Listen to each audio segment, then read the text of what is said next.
الحمد لله نحمده ونستعينه ونستغفره ونؤمن به ونتوكل عليه ونعوذ بالله من شرور أنفسنا ومن سيئات أعمالنا.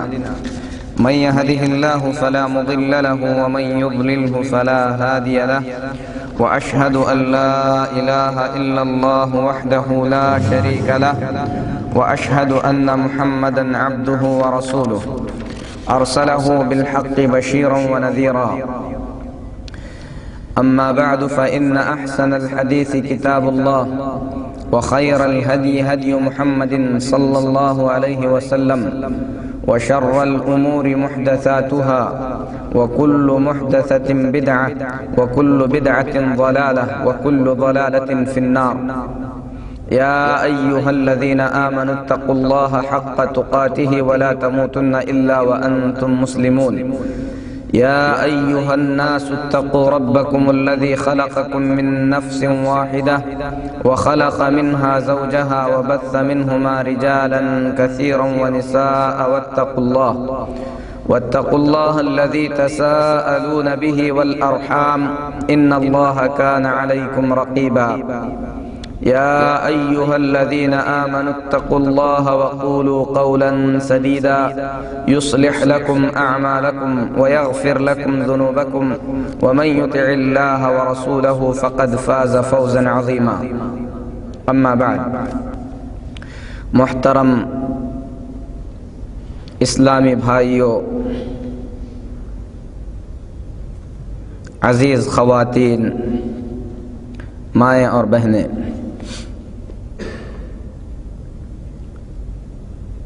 اللہ رب العالمین کا بہت بڑا شکر اور اس کا احسان ہے کہ اپنی مہربانی سے اس نے ہمیں اسلام کی نعمت سے نوازا.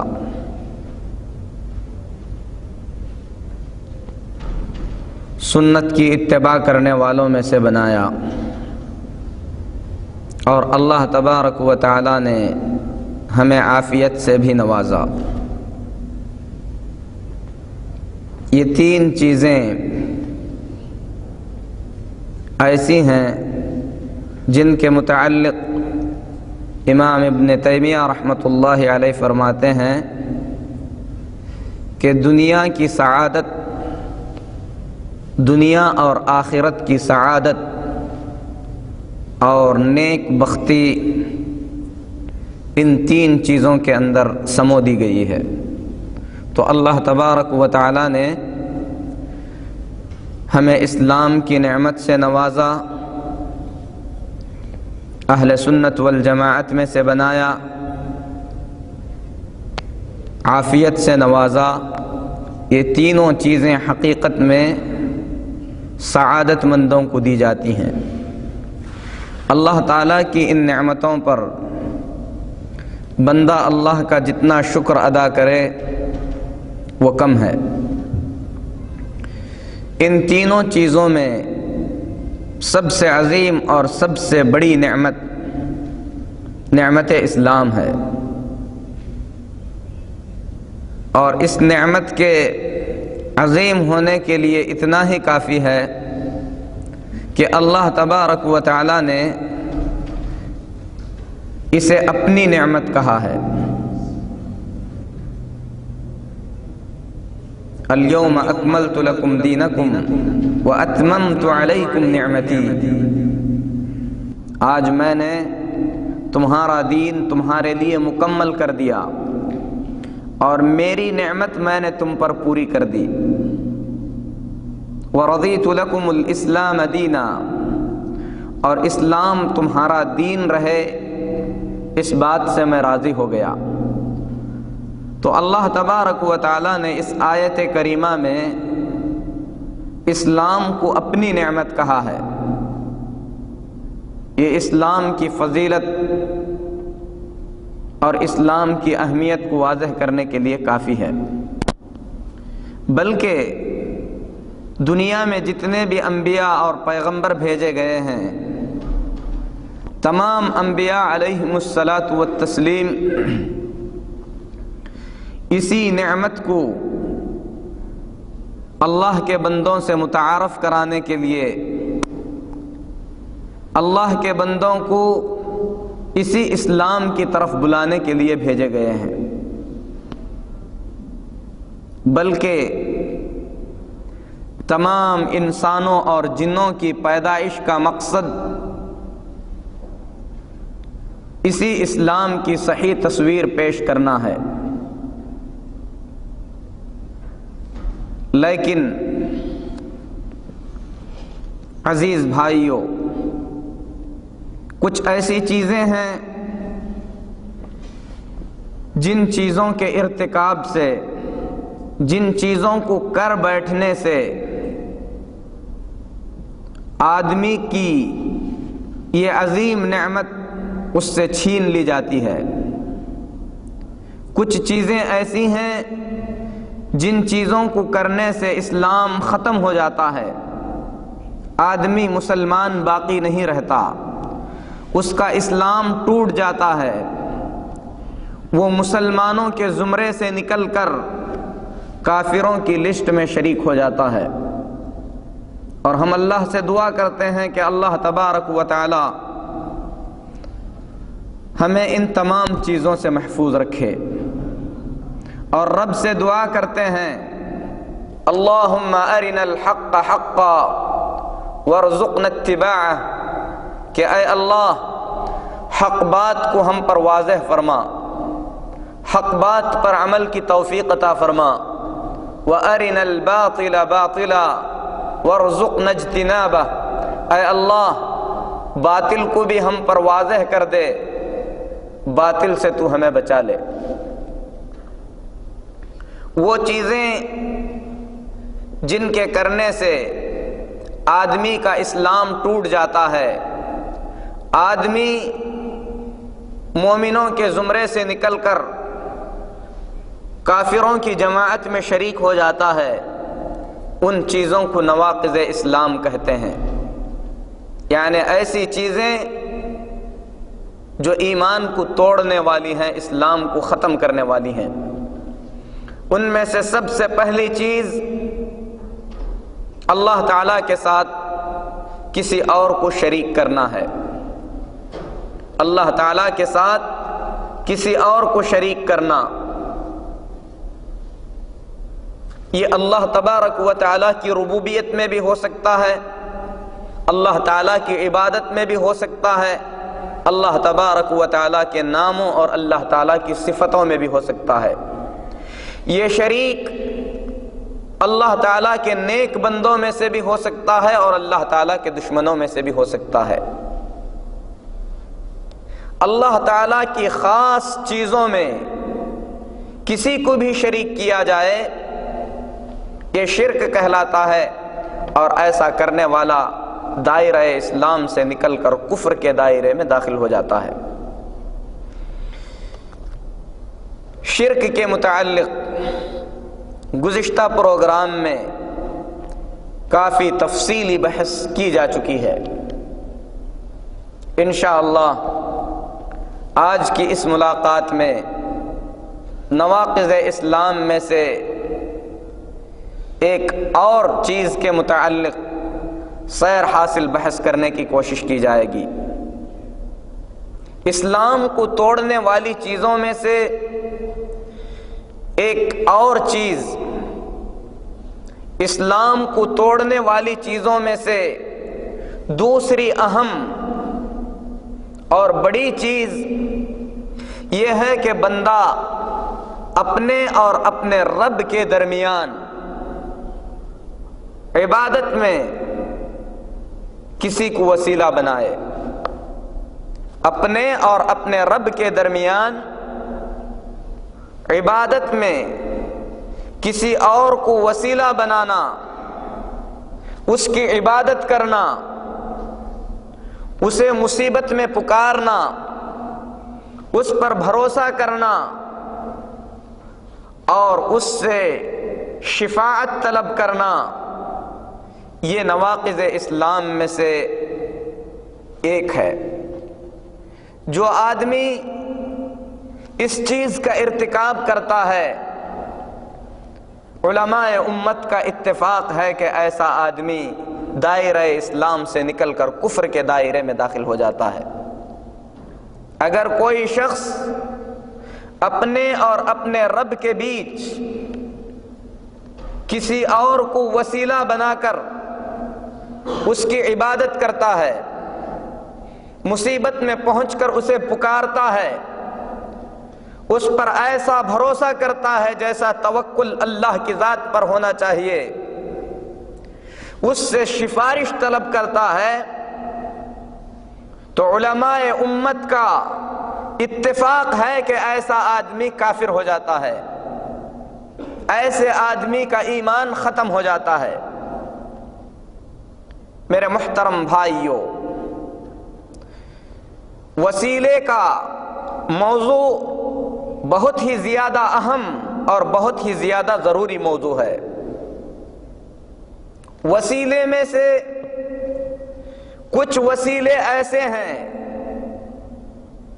جو مشروع ہیں، جائز ہیں، بلکہ اللہ تبارک و تعالی نے ان وسائل کو اپنانے کا حکم دیا ہے، اور وسیلوں میں سے کچھ وسیلے ایسے ہیں جو ناجائز اور بدعت ہیں، اور وسیلوں میں سے کچھ وسیلے ایسے ہیں جو نعوذ باللہ شرک کی حد تک پہنچ کر انسان کو دائرہ اسلام سے نکال کر کفر میں داخل کر دیتے ہیں۔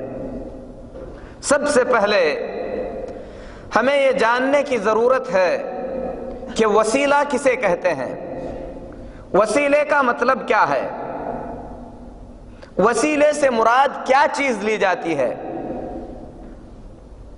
وسیلہ یہ عربی زبان کا لفظ ہے، قرآن مجید میں اس لفظ کو استعمال کیا گیا ہے، اللہ کے رسول صلی اللہ علیہ وسلم کی کئی حدیثوں میں بھی وسیلے کا لفظ استعمال ہوا ہے۔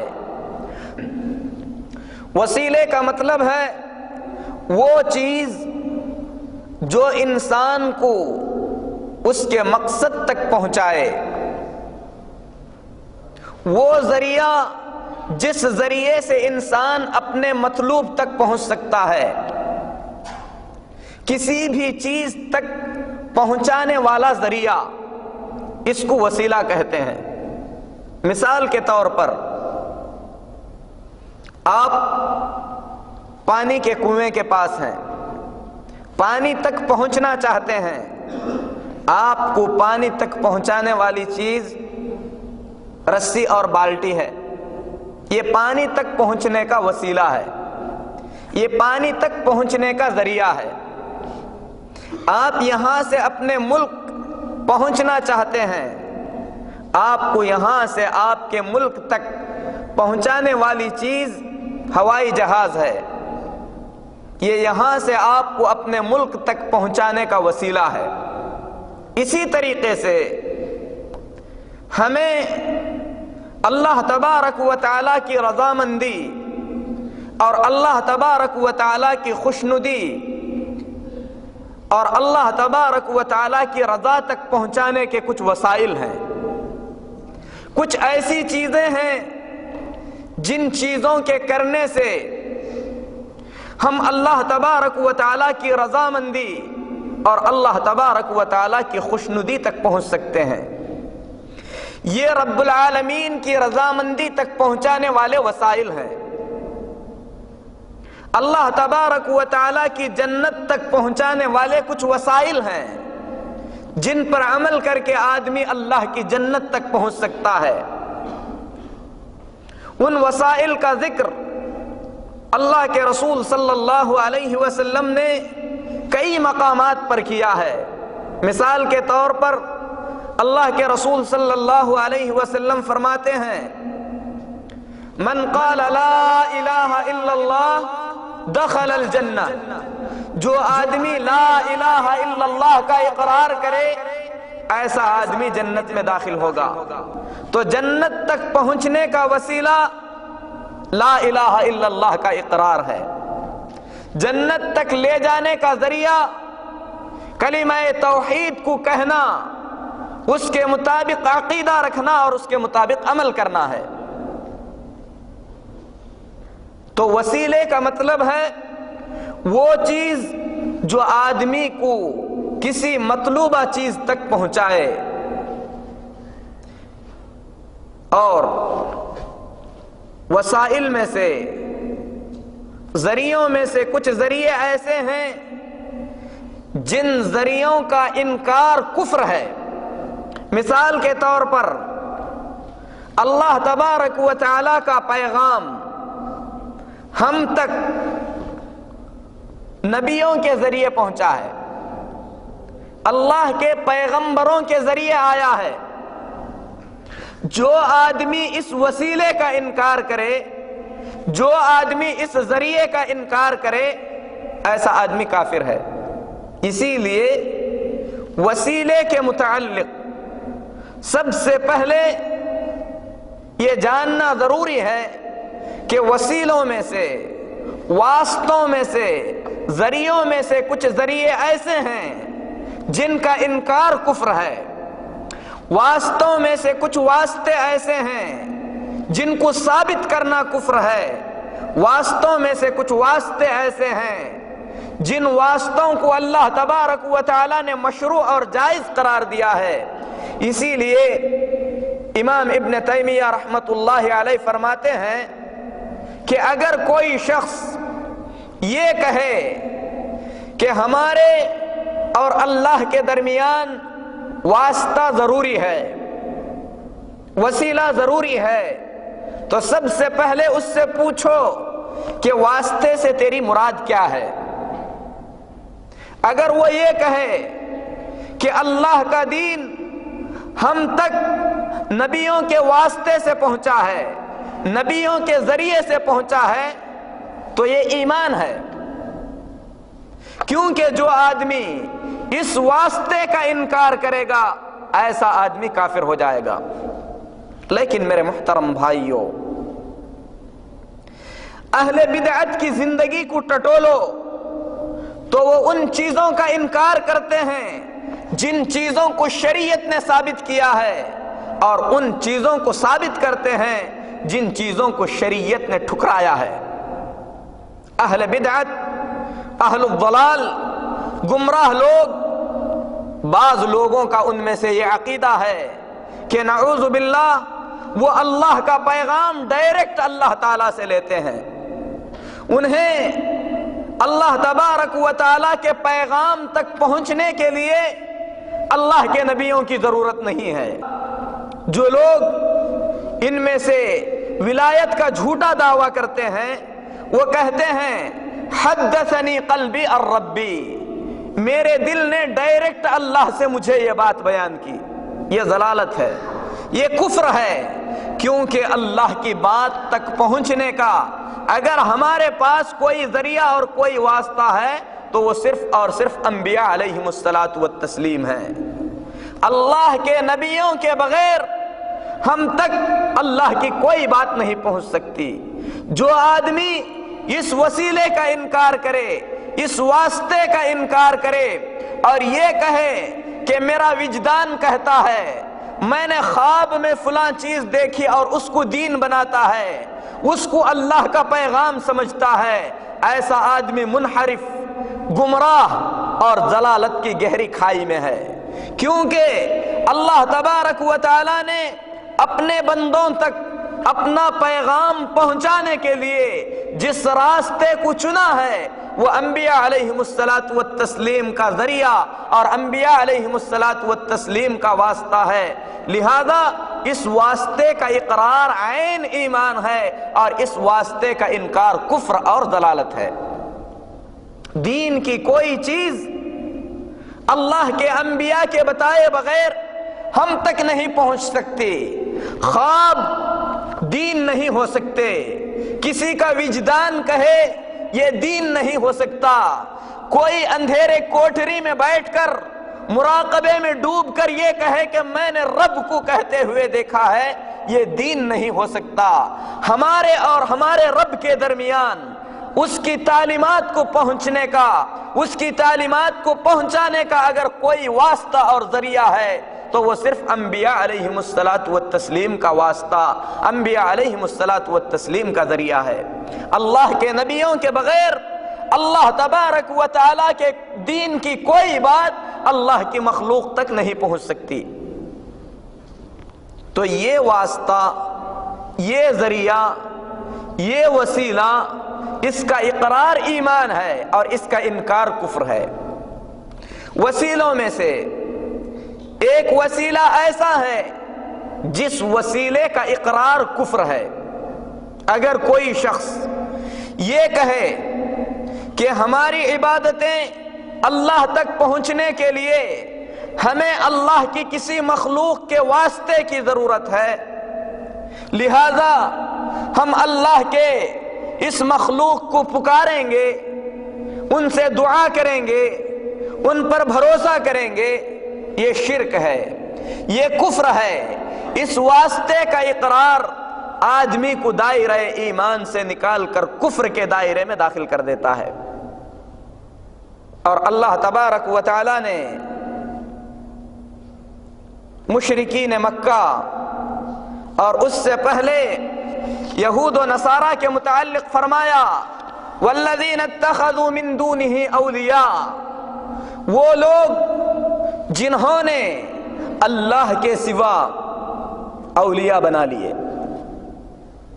وہی لفظ میں بیان کر رہا ہوں جو لفظ قرآن مجید میں آیا ہے۔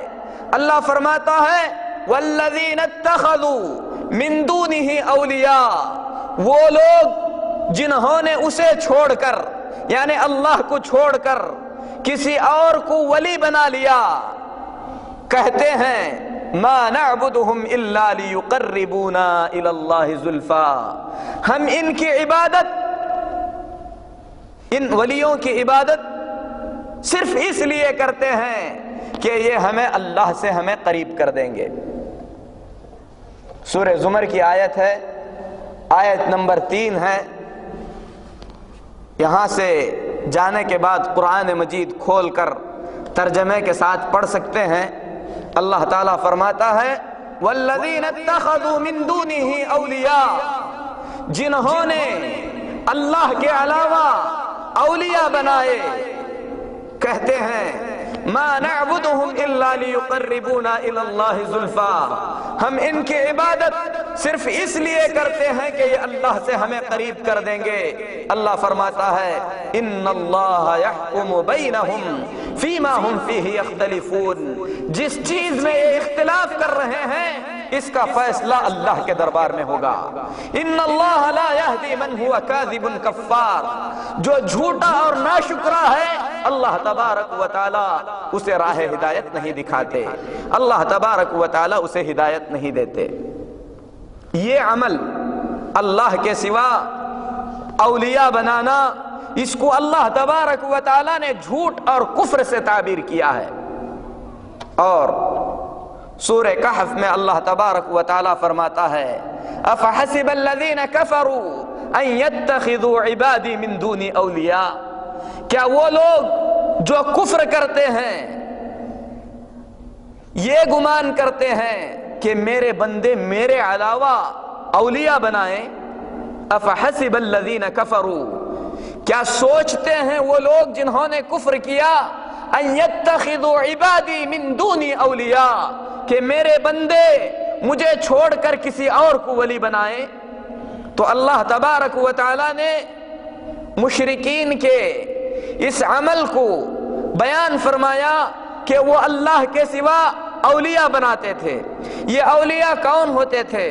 تفسیر ابن کثیر کھولیے، تفسیر ابن کثیر، یہ امام ابن کثیر رحمت اللہ علیہ کی لکھی ہوئی تفسیر کی کتاب ہے، اور یہ کتاب آج سے تقریباً 700 سال پہلے لکھی گئی ہے۔ اور اس کتاب میں امام ابن کثیر رحمت اللہ علیہ نے صحابہ کی تفسیر، اس کے بعد تابعین کی تفسیر کو بیان کیا ہے۔ اسی لیے مسلمانوں کے بیچ اس تفسیر کا بڑا مقام اور مرتبہ ہے۔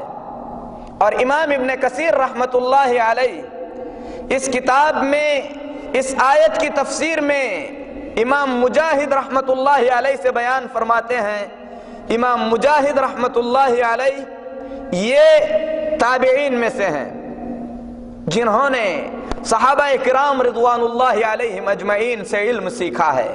نبی کریم صلی اللہ علیہ وسلم کے صحابہ کے شاگردوں میں سے ہیں۔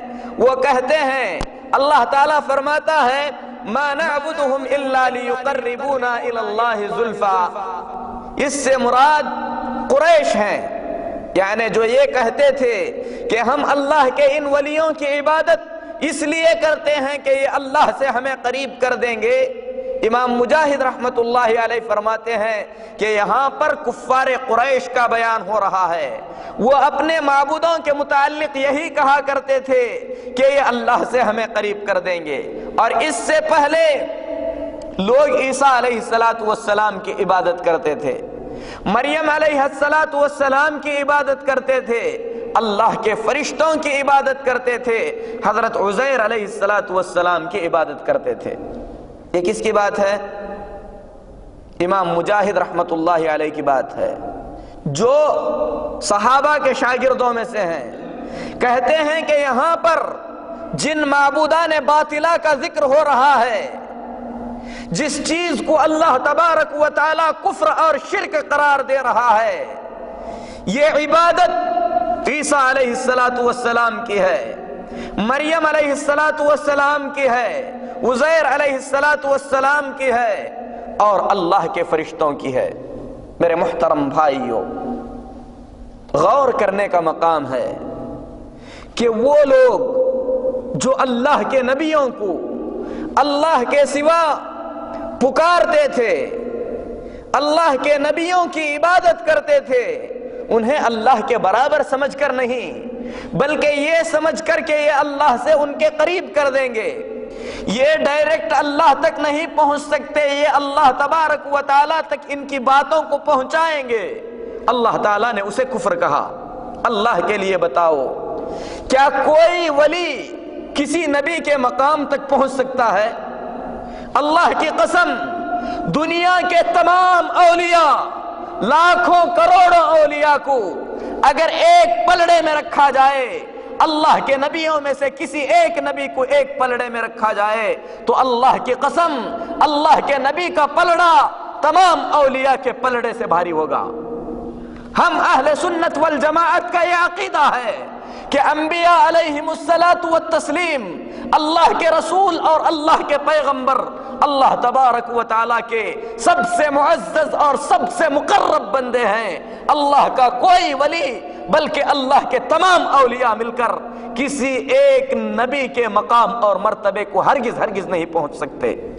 ہم اہل سنت والجماعت کا یہ عقیدہ ہے کہ اس پوری امت میں اگر کوئی شخص اللہ کے رسول صلی اللہ علیہ وسلم کے بعد افضل اور بہتر ہو سکتا ہے تو وہ سیدنا ابو بکر صدیق رضی اللہ تعالیٰ عنہ ہیں۔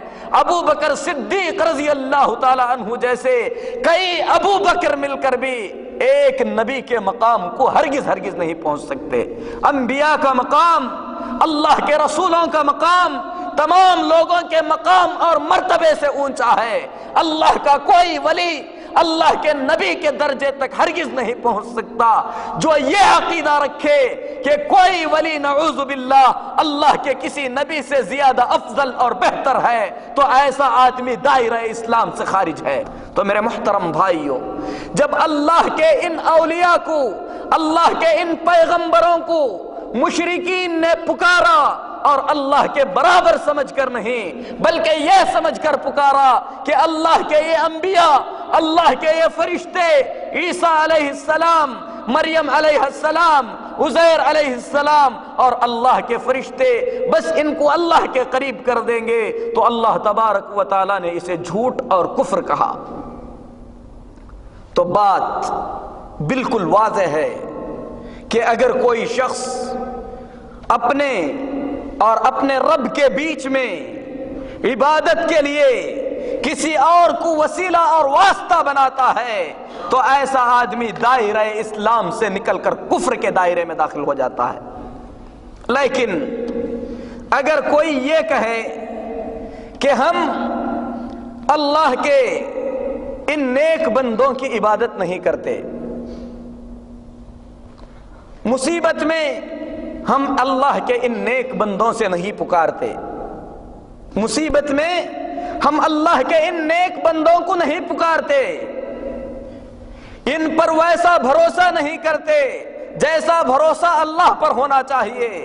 ہم یہ نہیں سمجھتے کہ یہ نفع اور نقصان کے مالک ہیں، بلکہ یہ اللہ کے نیک بندوں میں سے نیک بندے ہیں۔ ان کے مقام اور مرتبے کی وجہ سے ہو سکتا ہے ہماری بات اللہ تک پہنچ جائے۔ تو میرے محترم بھائیوں، یہ شرک تو نہیں لیکن بدعت اور ضلالت ہے، اور بدعت کے متعلق اتنا ہی کافی ہے کہ رسول اللہ صلی اللہ علیہ وسلم نے فرمایا کل بدعت ضلالہ وکل ضلالۃ فی النار، ہر بدعت گمراہی ہے اور ہر گمراہی کا ٹھکانہ جہنم ہے۔ کیونکہ یہ راستہ، یہ طریقہ اللہ کے رسول صلی اللہ علیہ وسلم نے ہم کو نہیں بتلایا ہے۔ نبی کریم صلی اللہ علیہ وسلم کے صحابہ نے اس راستے کو نہیں چنا ہے۔ ہر وہ چیز جس کو کائنات کے امام محمد الرسول اللہ صلی اللہ علیہ وسلم نے نہ کی ہو، میرے محترم بھائیوں، کبھی بھی وہ چیز دین نہیں بن سکتی۔ ایسی چیز دین ہرگز نہیں ہو سکتی۔ فرمان رسالت واضح ہے۔ رسول اللہ صلی اللہ علیہ وسلم فرماتے ہیں من احدث فی امرنا ھذا، جو ہماری اس شریعت میں کوئی ایسا کام کرے جس کام کو ہم نے نہیں کیا ہے، وہ سن لے کہ ایسا کام مردود ہے، ایسا کام اللہ کے دربار میں قابل قبول نہیں ہوگا۔ تو اللہ تبارک و تعالی کے اور اللہ تبارک و تعالی کے اور اللہ کی عبادت کے بیچ اگر اللہ کے بندوں میں سے کسی کو وسیلہ بنایا جائے تو یہ ناجائز ہی نہیں بلکہ ایک ایسا خطرناک جرم ہے جس کا مرتکب دائرہ اسلام سے نکل کر کفر کے دائرے میں داخل ہو جاتا ہے۔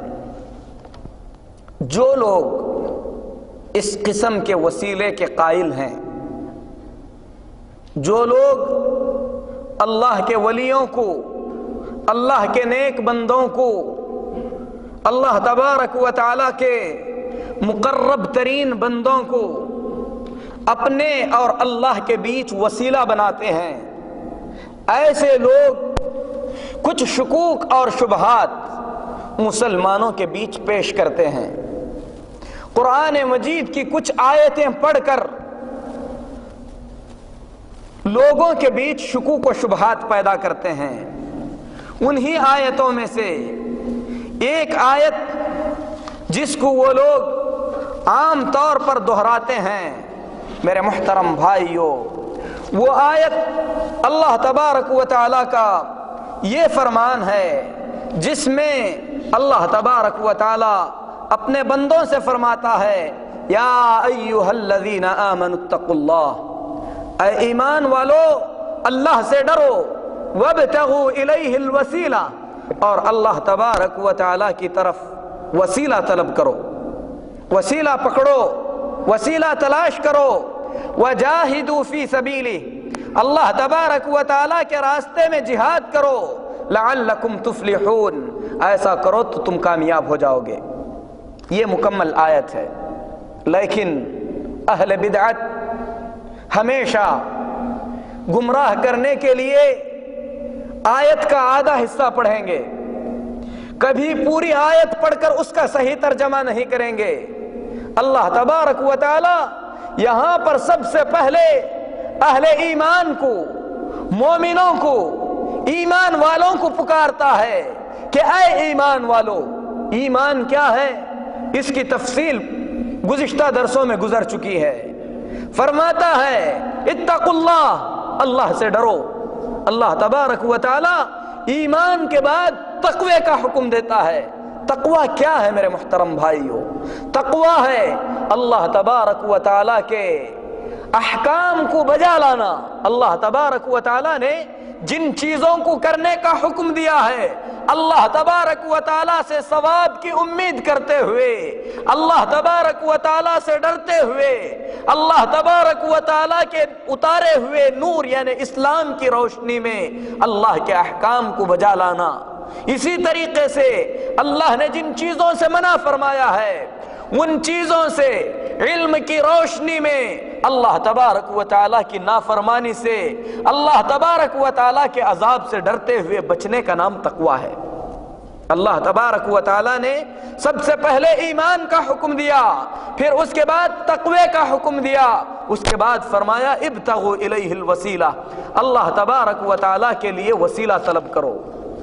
میرے محترم بھائیو، یہ قرآن مجید کی ایک آیت کریمہ ہے، اور یہ آیت کریمہ سورہ مائدہ کی آیت ہے۔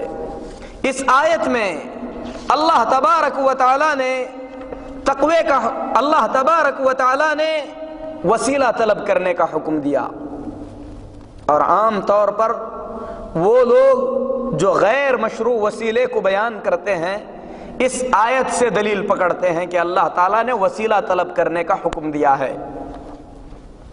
قرآن مجید اللہ تبارک و تعالیٰ کا کلام ہے، اس کلام کی ایک ہیبت اور ایک شان ہے۔ یہ کلام اللہ تبارک و تعالیٰ کا قرآن، اس قرآن مجید میں اپنی طرف سے کوئی بات کہنے سے پہلے انسان کو 1000 مرتبہ سوچ لینا چاہیے۔ صدیق اکبر رضی اللہ تعالیٰ عنہ سے قرآن مجید کی ایک آیت کے متعلق پوچھا گیا۔ ابو بکر صدیق رضی اللہ تعالیٰ عنہ پسینہ پسینہ ہو گئے، کہنے لگے کہ کون سا آسمان ہے جو ابو قحافہ کے بیٹے کو اپنے سائے میں رکھے گا؟ کون سی زمین ہے جو ابو بکر کو اپنی پشت پر رکھے گی؟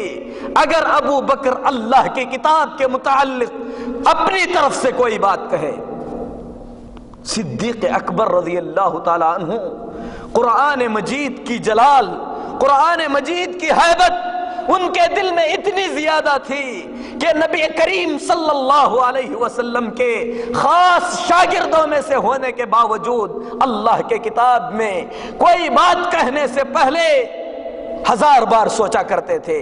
لیکن میرے محترم بھائیوں، قرآن مجید کی تفسیر آج ہم اپنی منمانی سے کرتے ہوئے ذرہ برابر بھی جھجکتے نہیں ہیں۔ آئیے اس آیت کریمہ کی تفسیر میں سلف رضوان اللہ علیہم اجمعین کو دیکھتے ہیں، ہمارے علماء کو دیکھتے ہیں، صحابہ کو دیکھتے ہیں، تابعین کو دیکھتے ہیں، ہم سے پہلے گزرے ہوئے علماء امت کو دیکھتے ہیں کہ اس آیت کریمہ کی تفسیر میں انہوں نے کیا بات بیان فرمائی ہے۔ جیسا کہ ابھی بیان کیا گیا، تفسیر کی کتابوں میں سب سے مشہور کتاب حافظ ابن کثیر رحمت اللہ علیہ کی کتاب ہے، جس کو تفسیر ابن کثیر کہتے ہیں۔ امام ابن کثیر رحمت اللہ علیہ سفیان ثوری رحمت اللہ علیہ سے بیان فرماتے ہیں، جو کہ تابعین کے علماء میں سے ایک بہت بڑے عالم ہیں، وہ حضرت عبداللہ بن عباس رضی اللہ تعالیٰ عنہ سے اس آیت کی تفسیر کے متعلق بیان کرتے ہیں کہ یہاں پر وسیلے سے مراد اللہ تبارک و تعالیٰ کا تقرب، ایسی چیزیں جو انسان کو اللہ سے قریب کرنے والی ہیں، ان چیزوں کو اللہ نے اپنانے کا حکم دیا ہے۔ ابن عباس کون ہیں؟ میرے محترم بھائیوں، ابن عباس رضی اللہ تعالی عنہ رشتے کے اعتبار سے رسول اللہ صلی اللہ علیہ وسلم کے چچا کے بیٹے ہیں۔ مفسرین کرام رضوان اللہ علیہم اجمعین حضرت عبداللہ بن عباس رضی اللہ تعالی عنہ کو حبر الامہ، بحر الامہ کا لقب دیتے ہیں، جس کا مطلب ہے امت کے علم کا سمندر۔ فرماتے ہیں کہ یہاں پر اللہ تبارک و تعالی نے جس وسیلے کا ذکر فرمایا ہے، وہ وسیلہ اللہ تبارک و تعالی کا تقرب حاصل کرنا ہے۔ امام قتادہ رحمت اللہ علیہ فرماتے ہیں کہ اللہ تبارک و تعالی اس آیت کریمہ میں فرما رہا ہے تقربوا الیہ بطاعتہ، اللہ تبارک و تعالی کی اطاعت اور فرما برداری کر کے اللہ کے قریب ہو جاؤ۔ ایسے اعمال کر کے جن اعمال سے اللہ راضی ہوتا ہے اللہ کے قریب ہو جاؤ۔ اور حدیث شریف میں اللہ تبارک و تعالی فرماتا ہے کہ میری فرض کی ہوئی عبادتوں کو کر کے بندہ مجھ سے قریب ہو جاتا ہے۔ تو اللہ تبارک و تعالی سے بندے کو قریب کرنے والی چیز اعمال صالحہ ہیں، نیک اعمال ہیں۔ جب یہ نیک اعمال اہل بدعت پر بھاری پڑے، ان اعمال کو انجام نہ دے سکے، تو انہوں نے سوچا کہ مختصر سا راستہ اپناتے ہیں، کسی کا دامن پکڑ لو یہ جنت میں لے جائیں گے۔ میرے محترم بھائیوں، ذرا سوچنے کا مقام ہے۔ دامن پکڑنے کی بات جب کی جاتی ہے، یہ بھی سوچنا چاہیے کہ قیامت کے دن اللہ تبارک و تعالی کسی کو دامن کے ساتھ نہیں اٹھائے گا، سب کے سب اسی طریقے سے ننگے اٹھائے جائیں گے جس طریقے سے انہوں نے اپنی ماں کے پیٹ سے جنم لیا ہے۔ پھر کون سا دامن پکڑنے کی بات کرتے ہو؟ تو امام قتادہ رحمت اللہ علیہ فرماتے ہیں کہ یہاں پر اللہ تبارک و تعالی نے اپنے بندوں کو جس وسیلے کا حکم دیا ہے وہ وسیلہ یہ ہے کہ اللہ تعالیٰ کی اطاعت کر کے اللہ کے قریب ہو جائیں، نیک اعمال کر کے اللہ کے قریب ہو جائیں۔ امام ابن زید رحمت اللہ علیہ اس آیت کریمہ کو پڑھنے کے بعد فرمایا کرتے تھے کہ یہاں پر وسیلے سے مراد وہ چیزیں ہیں جو اللہ تبارک و تعالیٰ سے اپنے بندے کو قریب کرنے والی ہیں، یعنی اللہ کی اطاعتیں اور اللہ کی فرما برداریاں ہیں۔ اسی طریقے سے وسیلے کا ایک مطلب جنت کا سب سے اونچا اور سب سے اعلیٰ مقام ہے، اور اس لفظ کا ذکر نبی کریم صلی اللہ علیہ وسلم کی احادیث میں آپ کو ملے گا۔ بخاری شریف میں ہے، اللہ کے رسول صلی اللہ علیہ وسلم فرماتے ہیں کہ جب مؤذن اذان دے تو مؤذن کے اذان کا جواب دو، اس کے بعد اس طریقے سے کہو اللہم رب هذه الدعوة التامة والصلاة القائمة آت محمدا الوسيلة والفضيلة وابعثه مقاما محمودا الذي وعدته۔ اور دوسری روایت میں اللہ کے رسول صلی اللہ علیہ وسلم فرماتے ہیں جو مؤذن کے کہنے کی طرح مؤذن کے پیچھے کہے، پھر اس کے بعد اللہ تبارک و تعالی سے میرے لیے وسیلے کا سوال کرے، ایسے آدمی کے لیے قیامت کے دن میری شفاعت لازم ہو جائے گی۔ صحابہ نے کہا کہ اے اللہ کے رسول صلی اللہ علیہ وسلم، یہ وسیلہ کیا چیز ہے؟ اللہ کے رسول صلی اللہ علیہ وسلم نے فرمایا کہ وسیلہ جنت کا سب سے اونچا مقام ہے، یہ اللہ کے تمام بندوں میں سے صرف ایک بندے کو ملے گا، اور میں اللہ سے امید کرتا ہوں کہ اللہ تبارک و تعالی یہ مقام مجھے عطا فرمائے گا۔ اسی لیے اللہ کے رسول صلی اللہ علیہ وسلم نے اپنی امت کو یہ تعلیم دی کہ ہم ہر نماز کے بعد اللہ سے دعا کریں کہ اے اللہ تو اپنے بندے محمد صلی اللہ علیہ وسلم کو وسیلے کا یہ مقام عطا فرما۔ تو اللہ کے رسول صلی اللہ علیہ وسلم نے ہم تمام سے دعا کی درخواست کی ہے، جو آدمی یہ دعا کرے گا اسے بشارت بھی سنائی ہے کہ ایسے آدمی کے لیے نبی کریم صلی اللہ علیہ وسلم کی سفارش لازم ہو جائے گی۔ تو میرے محترم بھائیوں، وسیلے کا مطلب اللہ تبارک و تعالیٰ کی اطاعتیں، اللہ کی فرما برداریاں، نیک اعمال ہیں۔ اسی طریقے سے قرآن مجید میں اللہ تبارک و تعالی دوسری جگہ پر فرماتا ہے قُلِ ادْعُوا الَّذِينَ زَعَمْتُم مِّن دُونِهِ، اے محمد صلی اللہ علیہ وسلم آپ ان لوگوں سے کہہ دیجئے جو کہ اللہ کے سوا کسی اور کو پکارتے ہیں فَلَا يَمْلِكُونَ كَشْفَ الضُّرِّ عَنْكُمْ وَلَا تَحْوِيلًا، جن لوگوں کو تم اللہ کے سوا پکارتے ہو یہ نہ تو نفع کے مالک ہیں اور نہ نقصان کے مالک ہیں، یہ نہ نفع دے سکتے ہیں اور نہ نفع کو ایک سے نکال کر دوسرے کو عطا کر سکتے ہیں۔ اس کے بعد اللہ نے فرمایا اولئک الذین یدعون، یہ اللہ کے جن بندوں کو پکارتے ہیں، یبتغون الی ربہم الوسیلہ، اللہ کے یہ بندے بذات خود اللہ تبارک و تعالیٰ کا تقرب چاہتے ہیں، اللہ تبارک و تعالیٰ کے قریب ہونے کے لیے نیک اعمال انجام دیتے ہیں۔ وَيَرْجُونَ رَحْمَتَهُ، اللہ تبارک و تعالیٰ کی رحمت کی امید کرتے ہیں۔ وَيَخَافُونَ عَذَابَهُ، اور اللہ کے عذاب سے ڈرتے ہیں۔ إِنَّ عَذَابَ رَبِّكَ كَانَ مَحْذُورًا، بے شک تمہارے رب کا عذاب ڈرنے کی چیز ہے۔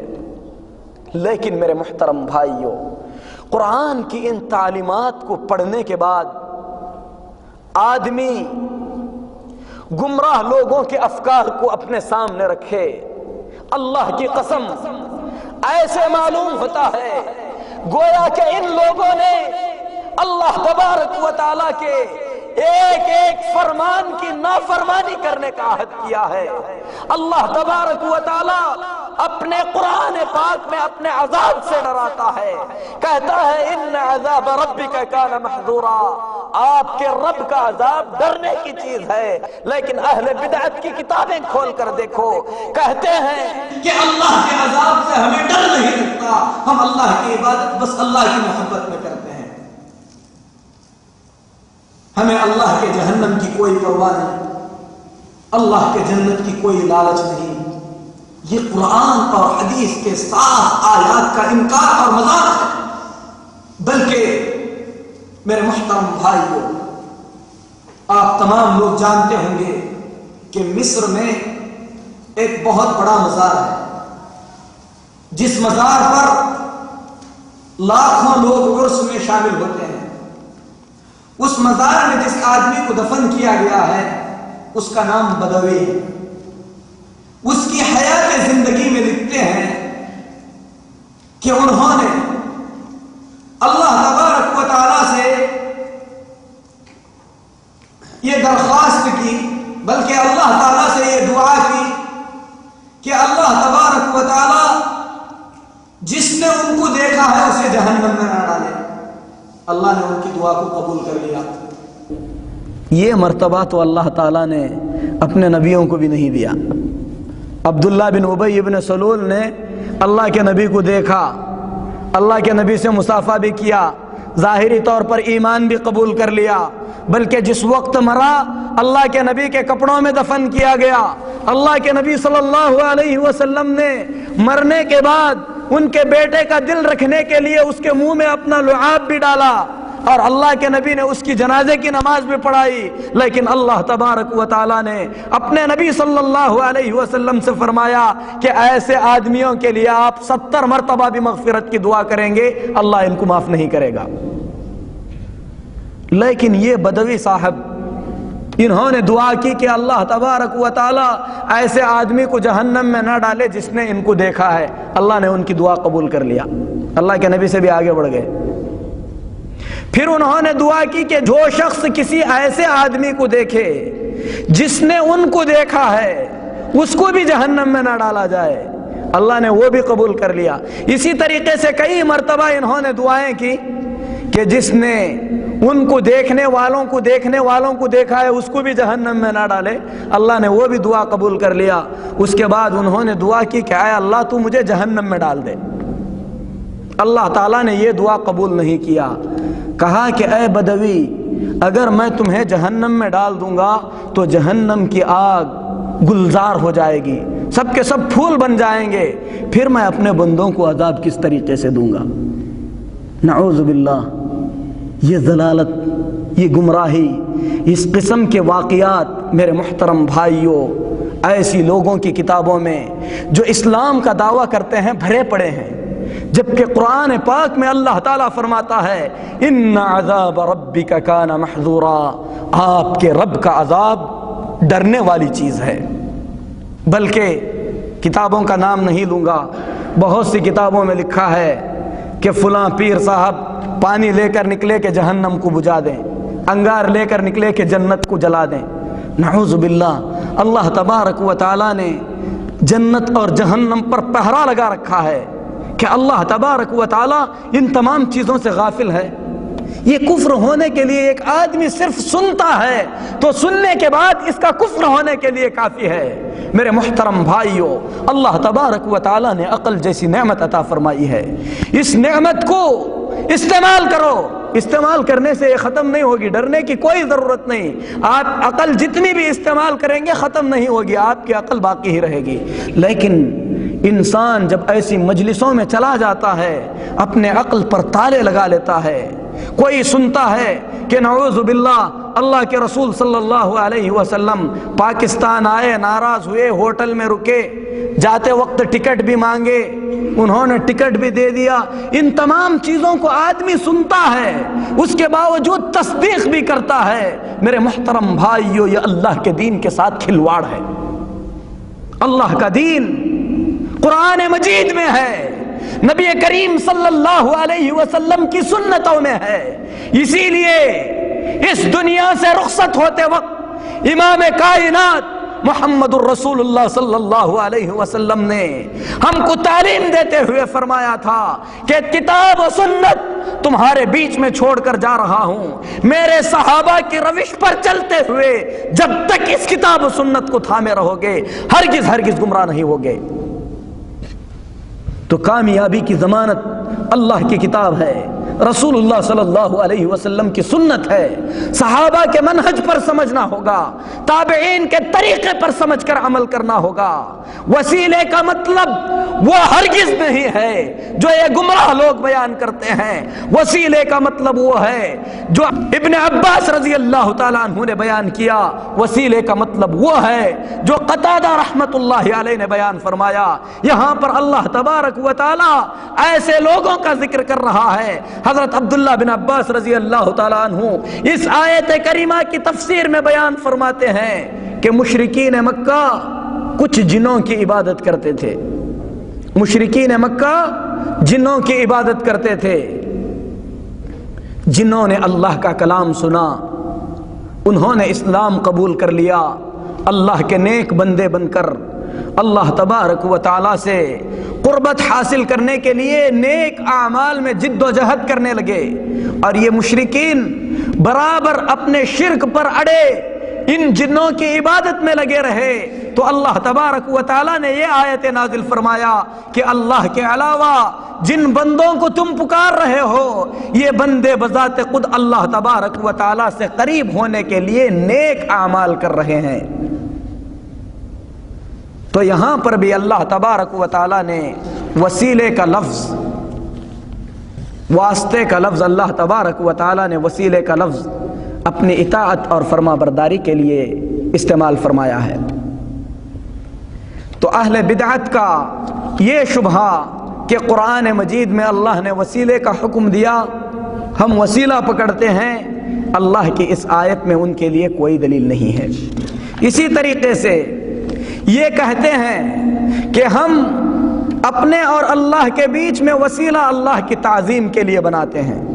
اللہ تعالیٰ کی ذات عظیم ہے، اللہ کی ذات تک پہنچنے کے لیے ہمارے اعمال ناکافی ہیں، ہم گنہگار ہیں، اسی لیے ان لوگوں کے ذریعے ہم اللہ تعالیٰ تک پہنچیں گے۔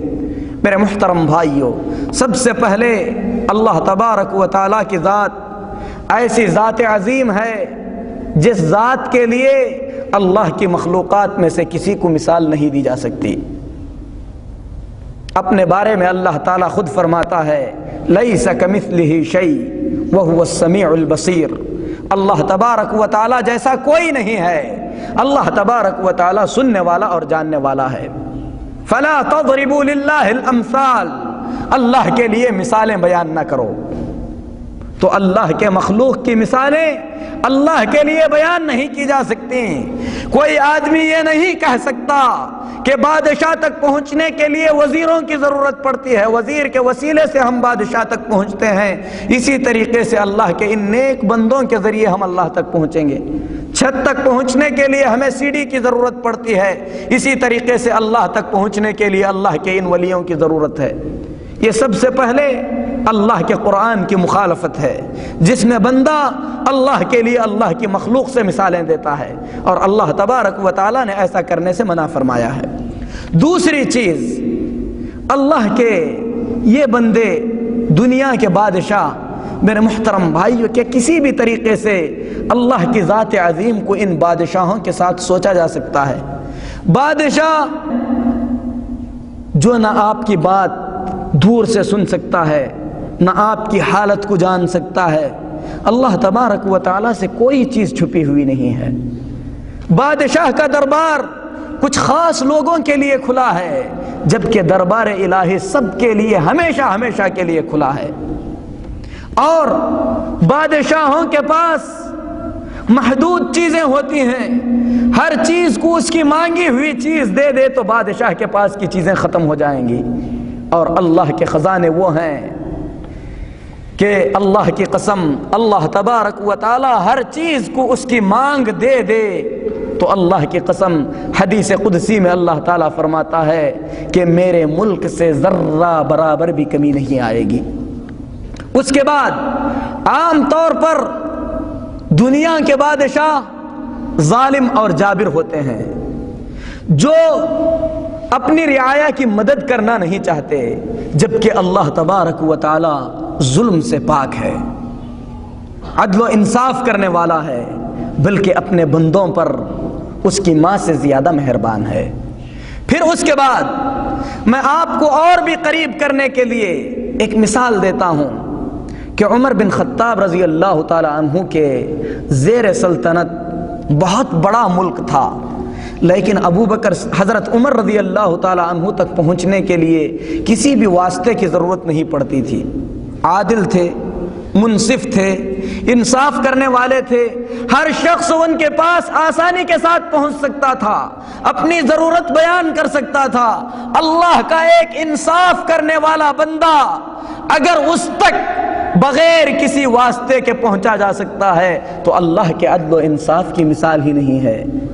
اور اس نے بذات خود اپنے نبی محمد صلی اللہ علیہ وسلم کو تعلیم دیتے ہوئے فرمایا ہے وَإِذَا سَأَلَكَ عِبَادِي عَنِّي فَإِنِّي قَرِيب۔ اے محمد صلی اللہ علیہ وسلم، جب بندے آپ سے میرے بارے میں پوچھیں تو میں ان سے قریب ہوں۔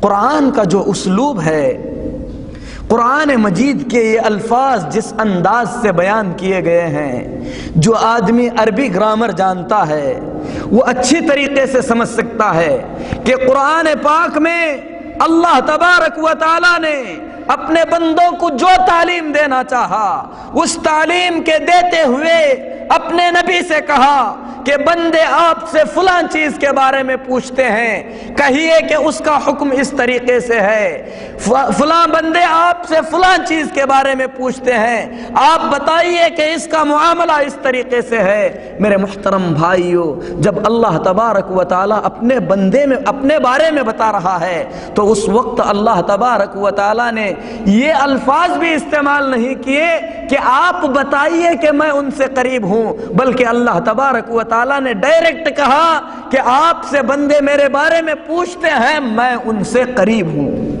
بندے پکاریں، ہمیشہ کے لیے پکاریں، اللہ تبارک و تعالیٰ بندے کی آواز کو سنتا ہے۔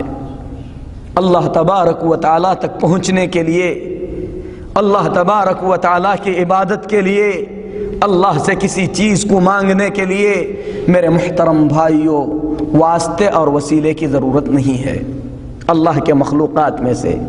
لیکن وقت بہت زیادہ ہو رہا ہے، میں مختصر کرتے ہوئے ان وسیلوں کو بیان کرنا چاہتا ہوں جو جائز اور مشروع ہیں۔ کچھ وسیلے ایسے ہیں جن وسیلوں کو اللہ تبارک و تعالی نے اپنانے کا حکم دیا ہے، کچھ وسیلوں کو اللہ تبارک و تعالی نے اپنانے کا حکم دیا ہے۔ ان وسیلوں میں سب سے پہلا وسیلہ اللہ تبارک و تعالی کے نیک اچھے ناموں کا وسیلہ ہے۔ جو وسیلے جائز ہیں، جن وسیلوں کو اللہ نے اپنانے کا حکم دیا، ان میں سے سب سے پہلا وسیلہ اللہ تبارک و تعالیٰ کے اسماء حسنہ کا وسیلہ ہے، اللہ تبارک و تعالیٰ کے اچھے ناموں کا وسیلہ ہے۔ اللہ تبارک و تعالیٰ قرآن پاک میں فرماتا ہے وَلِلَّهِ الْأَسْمَاءُ الْحُسْنَى، اللہ تبارک و تعالیٰ کے لیے بہت اچھے نام ہیں، فَادْعُوهُ بِهَا، اللہ کے ان ناموں کے وسیلے سے اللہ کو پکارو۔ وَذَرُوا الَّذِينَ يُلْحِدُونَ فِي أَسْمَائِهِ، ان لوگوں کی روش کو چھوڑ دو جو اللہ تبارک و تعالیٰ کے ناموں میں الحاد کرتے ہیں۔ سَيُجْزَوْنَ مَا كَانُوا يَعْمَلُونَ، جو لوگ اللہ کے ناموں میں الحاد سے کام لیتے ہیں انہیں ان کے کیے کا بدلہ ضرور دیا جائے گا۔ یہاں پر اللہ تبارک و تعالیٰ نے اپنے ناموں کے وسیلے سے پکارنے کا اپنے بندوں کو حکم دیا ہے، اور ان لوگوں کی روش سے دور رہنے کو کہا ہے جو لوگ اللہ کے نام میں الحاد کرتے ہیں۔ اللہ کے نام میں الحاد کرنے والے کئی طریقے کے ہیں۔ کچھ لوگ ایسے ہیں جو اللہ کے ناموں کا انکار کرتے ہیں، یہ بھی الحاد ہے۔ کچھ لوگ ایسے ہیں جو اللہ کے ناموں کو لے کر اللہ کی مخلوقات میں سے کسی کو دیتے ہیں، یہ بھی الحاد ہے۔ جیسے اللہ تبارک و تعالیٰ کے ناموں میں سے رازق اور رزاق ہے، جس کا مطلب ہوتا ہے داتا، دینے والا۔ یہ نام اللہ کے کسی بندے کو دیں، یہ اللہ کے نام میں الحاد ہے۔ اللہ تبارک و تعالیٰ کے ناموں میں سے ایک نام مشکلوں کو آسان کرنے والا، اپنے بندوں کی مدد کرنے والا، مشکل کشا، یہ اللہ کی صفت ہے۔ یہ صفت اللہ کے کسی بندے کو دیں، یہ اللہ کے نام میں الحاد ہے۔ دستگیر، مدد کرنے والا، ہاتھ تھامنے والا، یہ اللہ کی صفت ہے۔ اللہ کے کسی ولی کو یہ نام دے، یہ اللہ کے نام میں الحاد ہے۔ اور اللہ تعالی ہمیں تعلیم دیتا ہے کہ اللہ کے نام میں الحاد کرنے والوں کی روش سے بچیں۔ یہ جو کچھ کر رہے ہیں اللہ دھمکی دیتا ہے کہ ان کو ان کے کیے کی سزا ضرور مل کر رہے گی۔ تو اللہ تعالیٰ نے یہاں پر اپنے ناموں کے وسیلے کا ذکر فرمایا۔ اللہ کے ناموں کا یہ وسیلہ اللہ کے انبیاء میں سے تقریباً تمام انبیاء نے اپنایا ہے۔ حضرت ایوب علیہ السلام نے اللہ کے ناموں کا وسیلہ لیتے ہوئے اللہ سے دعا کرتے ہوئے فرمایا تھا انی مسنی الضر، اے اللہ مجھے تکلیف پہنچی ہے، وانت ارحم الراحمین، تو سب سے زیادہ مہربان ہے۔ یہ اللہ کی صفت کا وسیلہ ہے، رحمت کی صفت کا وسیلہ دے کر ایوب علیہ السلام نے دعا کی، اللہ تعالیٰ نے ایوب علیہ السلام کی پہنچی ہوئی تکلیف کو دور کر دیا۔ اللہ کے انبیاء اللہ تبارک و تعالیٰ کے ناموں کے وسیلے سے پکارتے تھے۔ یہ جھوٹ ہے اور سراسر جھوٹ ہے کہ آدم علیہ السلام نے اللہ کے نبی کا وسیلہ دے کر اللہ سے دعا کی تو اللہ نے ان کے گناہوں کو معاف کر دیا۔ یہ نہ قرآن سے ثابت ہے، نہ نبی کریم صلی اللہ علیہ وسلم کی احادیث سے ثابت ہے۔ یہ شیطان کی وحی ہے جو شیطان نے اپنے اولیاء پر کیا، اور ان لوگوں نے اللہ کے بندوں میں اس جھوٹ کو عام کر دیا۔ اللہ تبارک و تعالیٰ نے آدم علیہ السلام کی دعا کا ذکر قرآن پاک میں فرمایا، قالا ربنا ظلمنا انفسنا، ان دونوں نے کہا کہ اے ہمارے رب، ہم نے اپنے نفسوں پر ظلم کیا، وَإِن لَّمْ تَغْفِرْ لَنَا وَتَرْحَمْنَا، اگر تو معاف نہیں کرے گا، اگر تو رحم نہیں کرے گا، لَنَكُونَنَّ مِنَ الْخَاسِرِينَ، تو ہم نقصان اٹھانے والوں میں سے ہو جائیں گے۔ یہ دعا ہے جو اللہ تعالیٰ نے قرآن میں آدم علیہ السلام کی یہ دعا بیان فرمائی ہے۔ اس میں تو محمد الرسول اللہ صلی اللہ علیہ وسلم کے وسیلے کا کوئی ذکر نہیں، یا تو اللہ تبارک و تعالیٰ نے نعوذ باللہ بیان کرنا بھول دیا جو ان لوگوں کو اللہ تعالیٰ نے بعد میں یاد دلایا۔ میرے محترم بھائیوں، اس قسم کی ضلالتوں اور گمراہیوں سے بچو۔ ایوب علیہ السلام نے دعا کرتے ہوئے کہا انی مسنی الضر وانت ارحم الراحمین، مجھے تکلیف پہنچی ہے، تو سب سے زیادہ مہربان ہے۔ اللہ تعالیٰ نے ایوب کی دعا کو قبول کر لیا۔ سلیمان علیہ السلام نے دعا کی، کہا ربی اوزعنی ان اشکر نعمتک التي انعمت علی وعلی والدی وان اعمل صالحا ترضاہ وَأَدْخِلْنِي بِرَحْمَتِكَ فِي عِبَادِكَ الصَّالِحِينَ۔ دعا کے آخر میں کہا کہ اے اللہ تو اپنی مہربانی سے اللہ تعالیٰ کی رحمت کا وسیلہ حضرت سلیمان علیہ السلام نے استعمال کیا، کہا کہ اے اللہ تو اپنی مہربانی سے مجھے اپنے نیک بندوں میں داخل فرما۔ اسی طریقے سے ابراہیم علیہ السلام نے اللہ تبارک و تعالیٰ سے دعا کرتے ہوئے فرمایا وَابْعَثْ فِيهِمْ رَسُولًا مِّنْ أَنفُسِهِمْ يَتْلُو عَلَيْهِمْ آيَاتِكَ وَيُزَكِّيهِمْ وَيُعَلِّمُهُمُ الْكِتَابَ وَالْحِكْمَةَ إِنَّكَ أَنْتَ الْعَزِيزُ الْحَكِيمُ۔ اللہ تبارک و تعالیٰ کی عزت شان اور اللہ تعالیٰ کی حکمت کا حضرت ابراہیم علیہ السلام نے وسیلہ استعمال کیا۔ اسی طریقے سے اللہ کے پیارے نبی محمد صلی اللہ علیہ وسلم نے اللہ تعالیٰ سے دعا کرتے ہوئے فرمایا اللہم انی عبدک، اے اللہ میں تیرا بندہ ہوں، ابن عبدک تیرے بندے کا بیٹا ہوں، ابن امتک تیری بندی کا بیٹا ہوں، ناصیتی بیدک اے اللہ میری پیشانی تیرے ہاتھ میں ہے۔ کتنا تواضع، کتنی خاکساری، کتنا انکسار۔ دوسری طرف دیکھیے کوئی کہتا ہے کہ نعوذ باللہ عبد القادر جیلانی نے کہا قدمی ھذا علی رقبۃ کل ولی من اولیاء اللہ، کہ میرا یہ قدم اللہ کے ولیوں میں سے ہر ولی کی گردن پر ہے۔ ایک طرف اللہ کے نبی صلی اللہ علیہ وسلم اللہ تبارک و تعالیٰ سے کس قدر خاکساری سے دعا کرتے ہیں، دوسری طرف اولیاء کی شان کو کتنا بڑھایا جا رہا ہے۔ نعوذ باللہ اللہ کے ان اولیاء میں سے اللہ کے انبیاء بھی ہیں۔ اگر کوئی یہ عقیدہ رکھے کہ نعوذ باللہ عبد القادر جیلانی رحمت اللہ علیہ کا قدم اللہ کے نبیوں کے گردن پر بھی ہے تو ایسی صورت میں یہ کفر ہے۔ میرے محترم بھائیو، اللہ کے نبی صلی اللہ علیہ وسلم فرماتے ہیں ناصیتی بیدک، میری پیشانی تیرے ہاتھ میں ہے، ماض فی حکمک تیرا ہر فیصلہ مجھ میں نافذ ہے، عدل فی قضاؤک تیرا ہر فیصلہ میرے حق میں اے اللہ انصاف والا فیصلہ ہے۔ اسألک بکل اسم ہو لک، تیرے تمام ناموں کے وسیلے سے اے اللہ میں تجھ سے مانگتا ہوں۔ یہ وسیلہ ہے جو اللہ کے نبی صلی اللہ علیہ وسلم نے استعمال کر کے اللہ سے دعا کی، اور آخر میں فرمایا کہ جو آدمی اس دعا کو پڑھے گا اللہ تبارک و تعالیٰ اس کی ہر پریشانی کو دور کرے گا، اس کی ہر مصیبت کو اللہ تعالیٰ خوشی میں بدل دے گا۔ بنے بنائے اذکار، بنے بنائے وظائف، ان وظائف کو چھوڑ کر نبی کریم صلی اللہ علیہ وسلم کی ان سنتوں کو تلاش کرو، اور یاد رکھو کہ کتاب و سنت میں ہر چیز کا علاج بتلایا گیا ہے۔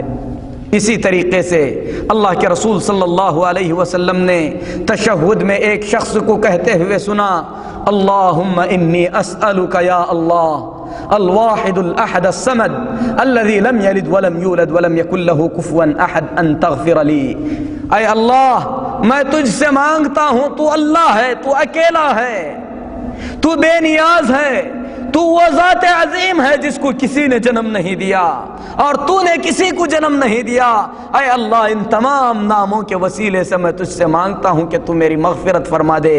نبی کریم صلی اللہ علیہ وسلم نے بشارت دی کہ اس کے گناہ معاف کر دیے گئے ہیں۔ کون سا وسیلہ انہوں نے اپنایا؟ اللہ کے کس نیک بندے کو انہوں نے وسیلے کے طور پر اپنایا؟ اللہ کے ناموں کا وسیلہ تھا جو اللہ کے اس بندے نے استعمال کیا۔ نبی کریم صلی اللہ علیہ وسلم نے بشارت دی کہ اس کی مغفرت ہو گئی، قد غفر لہ، قد غفر لہ، اس کی مغفرت ہو گئی، اس کی مغفرت ہو گئی۔ 2 مرتبہ نبی کریم صلی اللہ علیہ وسلم نے بشارت دی۔ اور اطمینان رکھو کہ جو بھی حدیث اس محفل میں بیان کی جائے گی انشاءاللہ صحیح احادیث میں سے ہوگی۔ تو میرے محترم بھائیو، سب سے پہلا وسیلہ اللہ کے ناموں کا وسیلہ ہے۔ وقت کے زیادہ ہونے کی وجہ سے میں وسیلے کی اور قسمیں بیان نہ کر سکا، انشاءاللہ اگلی ملاقات میں بیان ہوں گی۔ اور بھی جائز وسائل ہیں جن کا ذکر اللہ تبارک و تعالیٰ کی کتاب اور نبی کریم صلی اللہ علیہ وسلم کی سنتوں میں ہے۔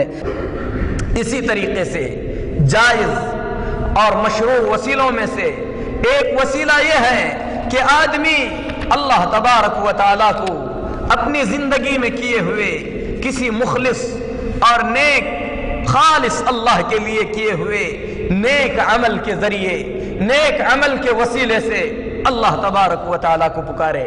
قرآن مجید میں اس قسم کے وسیلے کو بڑی کثرت سے بیان کیا گیا ہے۔ اللہ رب العالمین اپنے مومن بندوں کے بارے میں فرماتا ہے والذین یقولون ربنا اننا آمنا فاغفر لنا ذنوبنا وقنا عذاب النار۔ اس آیت کریمہ سے پہلے اللہ تبارک و تعالیٰ نے سونا چاندی دنیا کے عیش و آرام کا ذکر فرمایا، اس کے بعد فرمایا قل اعنبئکم بخیر من ذالکم للذین اتقوا عند ربہم جنات۔ اے محمد صلی اللہ علیہ وسلم، سونا چاندی کھیتی باڑی عورتوں اور بچوں کا ذکر تو گزر چکا ہے جن میں لوگوں کے دل اٹکے ہوئے ہیں۔ اے محمد صلی اللہ علیہ وسلم، آپ لوگوں سے کہہ دیجئے کہ لوگوں آؤ میں تمہیں اس سے بہتر بات بتاتا ہوں۔ للذین اتقوا عند ربہم جنات، جو لوگ تقوی اور پرہیزگاری کی زندگی گزارتے ہیں ایسے لوگوں کے لیے اللہ کے پاس جنتیں ہیں، تجری من تحتها الانہار، جنتیں ایسی ہیں جن جنتوں کے نیچے سے نہریں بہتی ہیں، خالدین فیہا، اور ہمیشہ ہمیشہ ان جنتوں میں رہیں گے، ورضوان من اللہ، اور ان کو اللہ تبارک و تعالیٰ کی خوشنودی سے نوازا جائے گا، نیک بیویوں سے نوازا جائے گا۔ پھر اس کے بعد اللہ تبارک و تعالیٰ نے فرمایا وہ لوگ اللہ کے ان بندوں کے لیے جو کہتے ہیں ربنا اننا آمنا، اے ہمارے رب ہم نے ایمان قبول کر لیا ہے، فاغفر لنا ذنوبنا، اس ایمان کے وسیلے سے تجھ سے مانگتے ہیں کہ تو ہمارے گناہوں کی مغفرت فرما، وقنا عذاب النار، اور اے اللہ تو ہمیں جہنم کے عذاب سے بچا۔ اسی طریقے سے اپنے نیک بندوں کا ذکر کرتے ہوئے اللہ رب العالمین نے فرمایا اننا سمعنا منادیا ینادی للایمان، اللہ کے وہ نیک بندے جو یہ کہتے ہیں کہ اے اللہ ہم نے تیرے پکارنے والے بندے کو پکارتے ہوئے سنا کہ ایمان لاؤ، تو ہم ایمان لائے، فاغفر لنا ذنوبنا، اے اللہ تو ہمارے گناہوں کو معاف فرما دے، وکفر عنا سیئاتنا، ہمارے غلطیوں سے درگزر فرما دے، وتوفنا مع الابرار، اے اللہ تو ہم کو نیک لوگوں کے ساتھ وفات عطا فرما۔ اس آیت کریمہ میں بھی اہل ایمان نے اپنے ایمان کا وسیلہ دے کر اللہ سے دعا کی کہ اے اللہ ہم نے ایمان قبول کیا ہے، یہ ایک نیک عمل ہے، اس نیک عمل کے وسیلے سے ہم تجھ سے دعا کرتے ہیں کہ ہمارے گناہوں کو معاف فرما دے، ہماری جو خطائیں ہیں ان خطاؤں سے درگزر فرما دے، اور ہمیں نیک لوگوں کے ساتھ وفات عطا فرما۔ اسی طریقے سے میرے محترم بھائیوں، اعمال صالحہ کو وسیلے کے طور پر پیش کرنے کے سلسلے میں مسلم شریف کی وہ حدیث بہت ہی زیادہ مشہور ہے جس کو حضرت عبداللہ بن عمر رضی اللہ تعالیٰ عنہ نے اللہ کے رسول صلی اللہ علیہ وسلم سے بیان فرمایا ہے۔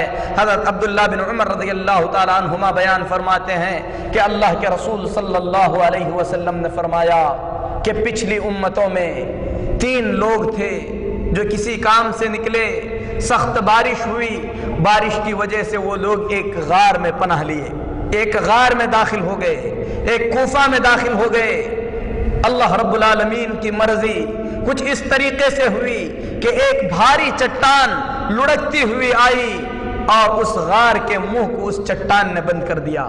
اللہ کے یہ تینوں نیک بندے جب غار میں پھنس گئے، بڑی کوششیں کی، غار سے نکلنا جب ناممکن ہوا تو ان تینوں نے آپس میں طے کیا، مشورہ کیا، اس کے بعد کہا انظروا اعمالا عملتموها صالحة للہ فادعوا اللہ بها، کہ اللہ کے بندو اپنی زندگی میں جو نیک اعمال تم نے خالص اللہ کے لیے کیے ہیں ان نیک اعمال کو اللہ کے دربار میں پیش کرو، ان ناموں کے وسیلے سے اللہ کو پکارو، اللہ تبارک و تعالی ہمیں اس آئی ہوئی مصیبت سے چھٹکارا عطا فرمائے گا۔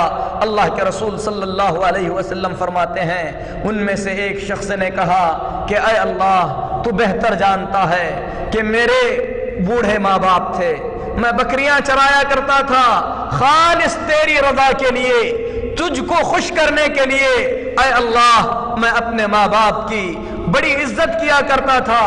ایک مرتبہ میں بکریاں چراتے چراتے آگے نکل گیا، دوسری روایت میں ہے کہ لکڑیاں جمع کرنے کی غرض سے دور چلا گیا، واپس آنے میں دیر ہوئی، جب واپس آیا تو کیا دیکھتا ہوں کہ میرے ماں باپ گہری نیند میں سو رہے ہیں۔ میں نے بکریوں کا دودھ دوہا، پھر اس کے بعد اس دودھ کو لے کر اپنے ماں باپ کے سرہانے کھڑا ہو گیا۔ مجھے یہ گوارا نہ ہوا کہ ماں باپ کے آرام میں خلل ڈالوں، اور مجھے یہ چیز بھی پسند نہیں آئی کہ اپنے ماں باپ سے پہلے کسی کو ان بکریوں کا دودھ پلاؤں۔ اے اللہ، تو بہتر جانتا ہے کہ میرے چھوٹے چھوٹے بچے میرے پیروں کو پکڑ کر بلک رہے تھے، لیکن اے اللہ، میں نے صرف تجھے راضی کرنے کے خاطر اپنے ماں باپ سے پہلے اپنے بچوں کو دودھ نہیں پلایا، اور یہ بھی گوارا نہیں کیا کہ اپنے ماں باپ کو جگاؤں، یہاں تک کہ دودھ کا کٹورا ہاتھ میں لیے لیے صبح ہو گئی۔ جب میرے ماں باپ جاگ گئے تو اے اللہ، میں نے ان کو دودھ پلایا، پھر اس کے بعد اپنے بیوی بچوں کو دودھ دیا۔ اے اللہ، یہ کام میں نے خالص تجھے راضی کرنے کے لیے کیا ہے۔ اے اللہ، اس کام کے وسیلے سے میں تجھ سے دعا کرتا ہوں کہ ہم پر آئی ہوئی اس مصیبت کو دور فرما دے۔ اللہ کے رسول صلی اللہ علیہ وسلم فرماتے ہیں، چٹان تھوڑی سی ہٹ گئی لیکن وہ لوگ باہر نہیں نکل سکتے تھے۔ میرے محترم بھائیوں، اس آدمی کے واقعے میں کتنی بڑی عبرت ہے، آدمی اس پہ غور کرے۔ اللہ رب العالمین نے جسے ماں باپ کی نعمت سے نوازا ہے ان کو غنیمت سمجھے۔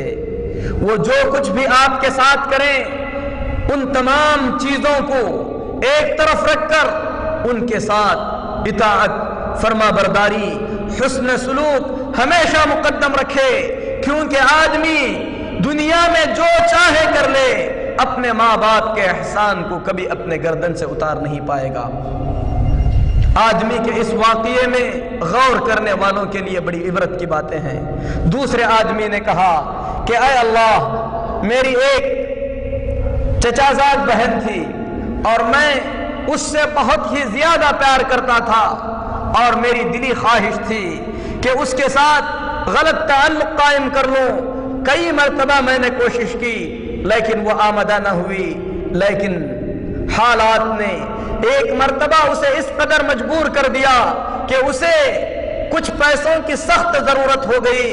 میں نے اسے 100 دینار دیے اور یہ شرط رکھا کہ وہ میرے ساتھ غلط کام کرے گی، لیکن جب تنہائی میں ہم غلط کام کے لیے نکلے، اس عورت نے کہا کہ اللہ کے بندے، اللہ سے ڈر، اللہ تبارک و تعالیٰ کے قانون کے بغیر اس کام کو نہ کر۔ اے اللہ، میں فوراً اس کام سے باز آ گیا جبکہ میں اس کام کو اچھی طریقے سے انجام دے سکتا تھا۔ اے اللہ، میں نے یہ غلط کام خالص تجھے راضی کرنے کے لیے چھوڑا ہے، اس کام کے وسیلے سے میں تجھ سے دعا کرتا ہوں کہ اے اللہ، ہم پر آئی ہوئی اس مصیبت کو دور فرما۔ اللہ کے رسول صلی اللہ علیہ وسلم فرماتے ہیں کہ چٹان اور تھوڑی سی ہٹ گئی لیکن وہ لوگ اس کے باوجود بھی باہر نہیں نکل سکتے تھے۔ تیسرے آدمی نے کہا کہ اے اللہ، میرے ساتھ کچھ مزدور کام کرتے تھے، میں ان کو ان کی مزدوری دے دیا کرتا تھا۔ ایک مزدور اپنی مزدوری لیے بغیر میرے پاس سے چلا گیا۔ کافی عرصے کے بعد وہ شخص میرے پاس آیا۔ بعض روایات میں ہے کہ وہ مزدور اس آدمی کے پاس تھوڑا سا چاول چھوڑا تھا۔ اللہ کے رسول صلی اللہ علیہ وسلم فرماتے ہیں کہ جب مزدور میرے پاس آیا، اس نے مزدوری کا مطالبہ کیا۔ میں نے کہا کہ یہ بکریوں اور گائیوں کا جو ریوڑ تجھے دکھ رہا ہے اور یہ بہت سارے غلام جو تجھے نظر آ رہے ہیں، یہ تیری مزدوری کے ہیں۔ اس آدمی نے کہا کہ اے اللہ کے بندے، میرے ساتھ مذاق نہ کر، میری جو مزدوری ہے مجھے واپس کر دے۔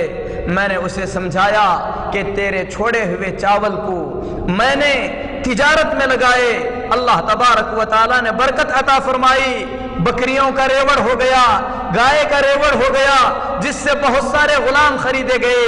یہ سب کا سب تیری مزدوری سے کمایا ہوا ہے، اس میں سے جو تجھے پسند آئے لے جا۔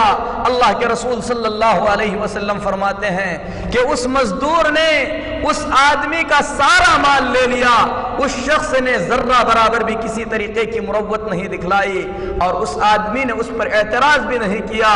اس آدمی نے اپنے اس نیک عمل کو اللہ کے دربار میں پیش کر کے کہا کہ اے اللہ، یہ نیک کام میں نے خالص تجھے راضی کرنے کے لیے کیا ہے، اس کام کے وسیلے سے میں تجھ سے دعا کرتا ہوں کہ اے اللہ ہمیں اس مصیبت سے نجات عطا فرما۔ رسول اللہ صلی اللہ علیہ وسلم فرماتے ہیں کہ چٹان مکمل طور پر ہٹ گئی اور یہ لوگ سلامتی کے ساتھ اس چٹان سے نکل آئے۔ یہ مسلم شریف کی روایت ہے۔ اس روایت میں میرے محترم بھائیوں، بنی اسرائیل کے ان 3 آدمیوں کا ذکر کیا گیا ہے جنہوں نے اپنی دعا میں اللہ کے دربار میں اپنے اعمال صالحہ کو بطور وسیلے کے پیش کیا تھا۔ تو یہ دوسرا وسیلہ ہے جو مشروع اور جائز وسیلہ ہے۔ پہلا وسیلہ اللہ تبارک و تعالیٰ کے ناموں کا وسیلہ ہے، دوسرا جائز وسیلہ اپنے نیک اعمال کا وسیلہ ہے جو آدمی نے اپنی زندگی میں کیا ہے۔ آدمی جب دعا کرے اللہ رب العالمین سے اس طریقے سے کہہ سکتا ہے کہ اے اللہ، میں نے تیرے بھیجے ہوئے دین کو قبول کیا ہے، تیرے نبی پر ایمان رکھتا ہوں، میں فلاں نیک عمل کیا ہوں، اس نیک عمل کے وسیلے سے تجھ سے دعا کرتا ہوں کہ میری حاجت کو پوری فرما دے، تو اللہ رب العالمین ضرور اس کی حاجت کو پوری فرمائے گا۔ اسی طریقے سے میرے محترم بھائیوں، اللہ تبارک و تعالیٰ نے جن وسیلوں کو جائز قرار دیا ہے ان وسیلوں میں سے ایک وسیلہ یہ ہے کہ آدمی دنیا کے اندر جس آدمی کو نیک سمجھتا ہے اسے دعا کرنے کے لیے کہے۔ کسی نیک آدمی کی جو زندہ ہے، اس کی بات کو سنتا ہے، اس کے حق میں دعا کر سکتا ہے، اسے دعا کرنے کے لیے کہے۔ یہ جائز وسیلہ ہے۔ اور اس سلسلے میں صحابہ کرام رضوان اللہ علیہم اجمعین کے کئی آثار موجود ہیں۔ ان میں سب سے مقدم اللہ کے رسول صلی اللہ علیہ وسلم کی مبارک ہستی ہے جن سے آپ صلی اللہ علیہ وسلم کی حیات طیبہ میں دعا کروائی گئی۔ حضرت عبداللہ بن عباس رضی اللہ تعالیٰ عنہ بیان فرماتے ہیں کہ اللہ کے رسول صلی اللہ علیہ وسلم خطبہ جمعہ میں تھے، جمعہ کا خطبہ دے رہے تھے، ایک اعرابی دوڑتا ہوا آیا، کہا کہ اے اللہ کے رسول صلی اللہ علیہ وسلم، خشک سالی کی وجہ سے جانور مر رہے ہیں، راستے سوکھ چکے ہیں، پانی کی بڑی سخت ضرورت ہے، اللہ سے دعا کیجئے کہ اللہ تبارک و تعالی بارش نازل فرمائے۔ حضرت عبداللہ بن عباس رضی اللہ تعالیٰ عنہ فرماتے ہیں رسول اللہ صلی اللہ علیہ وسلم نے اپنے مبارک ہاتھوں کو اٹھایا، پھر اس کے بعد اللہ تبارک و تعالیٰ سے دعا کی۔ عبداللہ بن عباس رضی اللہ تعالیٰ عنہ قسم کھا کر فرماتے ہیں اللہ کی قسم، آسمان میں دور دور تک بادل کا کوئی ٹکڑا نظر نہیں آ رہا تھا۔ رسول اللہ صلی اللہ علیہ وسلم نے دعا فرمائی، چاروں طرف سے بادل امڑ آئے، پھر اس کے بعد بڑی تیزی کے ساتھ بارش ہونے لگی۔ بارش 1 ہفتے تک چلتی رہی، یہاں تک کہ دوسرے ہفتے وہی شخص یا دوسرا شخص آیا، کہا کہ اے اللہ کے رسول صلی اللہ علیہ وسلم، بارش کی کثرت کی وجہ سے راستے بند ہو چکے ہیں، بہت ہی زیادہ ہلاکت اور تباہی ہو رہی ہے، اللہ سے دعا کیجئے کہ تبارک و تعالی بارش کو روک لے۔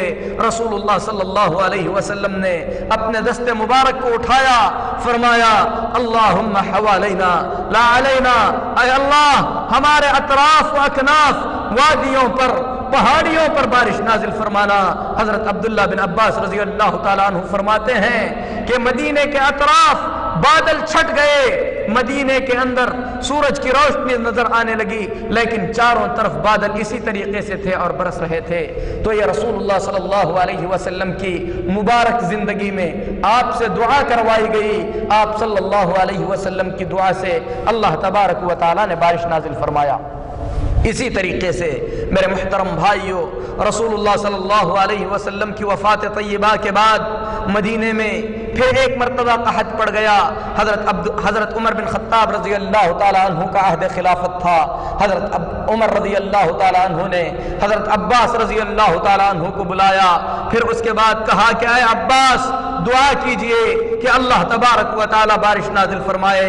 حضرت عباس رضی اللہ تعالیٰ عنہ نے دعا کی تو میرے محترم بھائیوں بڑی تیزی کے ساتھ بارش نازل ہونے لگی۔ حضرت عمر رضی اللہ تعالیٰ عنہ کے اس قصے میں آدمی غور کرے کہ حضرت عمر رضی اللہ تعالیٰ عنہ نے رسول اللہ صلی اللہ علیہ وسلم کی وفات طیبہ کے بعد اللہ کے رسول صلی اللہ علیہ وسلم کی مبارک ذات سے یا آپ کی قبر شریف سے یا آپ صلی اللہ علیہ وسلم کی ذات سے وسیلہ نہیں لیا۔ حضرت عمر رضی اللہ تعالیٰ عنہ نے دعا میں یہ نہیں کہا کہ اے اللہ ہم تیرے نبی کے وسیلے سے دعا کرتے ہیں، بلکہ حضرت عمر رضی اللہ تعالیٰ عنہ نے فرمایا کہ اے اللہ جب تیرے نبی تھے تیرے نبی کے وسیلے سے ہم دعا کرتے تھے، اب تیرے نبی کے چچا عباس رضی اللہ تعالیٰ عنہ کے وسیلے سے دعا کرتے ہیں کہ اے اللہ بارش نازل فرما۔ حضرت عباس رضی اللہ تعالیٰ عنہ نے دعا کی تو یہاں پر جو وسیلہ لیا گیا وہ حضرت عباس رضی اللہ تعالیٰ عنہ کی ذات کا نہیں بلکہ حضرت عباس رضی اللہ تعالیٰ عنہ کی دعا کا تھا۔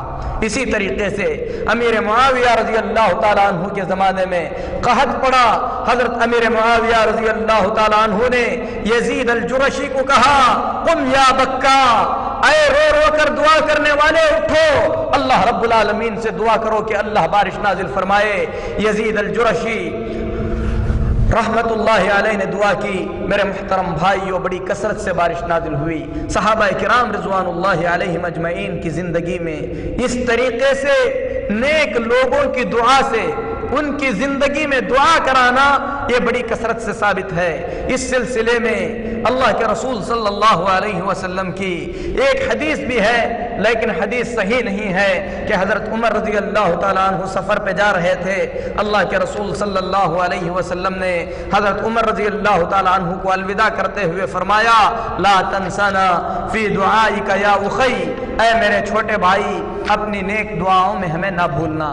لیکن یہ حدیث میرے محترم بھائیوں جیسا کہ ابھی ہم نے بیان کیا اس حدیث میں بڑا کلام ہے، یہ حدیث ثابت نہیں ہے، لیکن اللہ کے رسول صلی اللہ علیہ وسلم سے آپ کی حیات طیبہ میں دعا کروائی گئی، بلکہ اللہ تبارک و تعالیٰ نے خود اہل ایمان کو حکم دیا کہ اللہ کے رسول صلی اللہ علیہ وسلم کو خود حکم دیا کہ آپ ان سے زکوٰۃ کا مال لیجئے وصلی علیہم ان صلاتک سکن لہم، اور آپ ان کے لیے دعا کیجئے، ان کا دعا کرنا، آپ کا ان کے حق میں دعا کرنا یہ ان کے لیے باعث سکون ہوگا۔